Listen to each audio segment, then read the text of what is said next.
మనలో చాలామంది ఏదన్నా ఐడియా రాగానే ఏదో ఒక సాఫ్ట్వేర్లో దూరేసి ఆ ప్రాబ్లం సాల్వ్ చేయడానికి గంటలు గంటలు అక్కడే తన్నుకు వస్తూ ఉంటాం. ఇప్పటివరకు నేను కూడా అదే చేశాను. 2 రోజులు ఆఫ్ రీసెర్చ్ తర్వాత తెలిసింది అదొక ఫాల్స్ అండ్ ఇన్ఎఫిషియంట్ ప్యాటర్న్. ఇలా చేయడం వల్ల మన టైం, ఎఫర్ట్, ప్రొడక్టివిటీ, మనీ ఏదైతే ఉంటాయో అన్నీ వేస్ట్ అయిపోతాయి. అండ్ యాజ్ ఎ రిజల్ట్ మనకు కావాల్సిన ఫీచర్స్ మాత్రం వస్తాయి. ఒక కంప్లీట్ ప్రోడక్ట్ అనేది ఈ వేలో మనం బిల్డ్ చేయలేము. అలాగే రోజులు గడిచిపోతాయి, వారాలు గడిచిపోతాయి, నెలలు గడిచిపోతాయి. కానీ నువ్వు ఏదైతే అనుకుంటున్నావో ఆ కంప్లీట్ ప్రోడక్ట్ నీకు రాదు. మరి ఏం చేయాలి బ్రో అంటే, నువ్వు కొన్ని క్వశ్చన్లు అడుక్కోవాలి.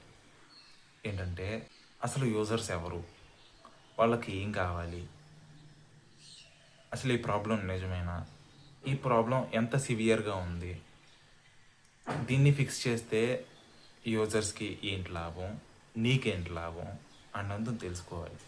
ఆ తెలుసుకునేన్ని జాగ్రత్త ఎక్కడన్నా రాసుకొని ఇంకా రీసెర్చ్ చేయాలన్నమాట. అసలు ఏదైనా ప్రాబ్లం, ఇంకా ఏమేం ప్రాబ్లమ్స్ ఉన్నాయి, ఆ ప్రాబ్లమ్స్ యొక్క సివియారిటీ ఏంటి, ఎంతమంది ఆ ప్రాబ్లం ఫేస్ చేస్తున్నారు, నీ దగ్గర ఎవిడెన్స్ ఏమన్నా ఉందా, ఇవన్నీ నువ్వు రీసెర్చ్ చేసి అప్పుడు బిల్డింగ్లోకి వెళ్ళాలన్నమాట. ఇవన్నీ హార్డ్లీ 1 గంట 2 గంటల్లో మొత్తం సరిపోతాయి. గూగుల్ ఏఐ మోడ్లోకి వెళ్తే అది మొత్తం ఎవిడెన్స్లతో సహా అన్నీ తెచ్చిచ్చేస్తుంది. లైఫ్ సింపుల్ అయిపోద్ది.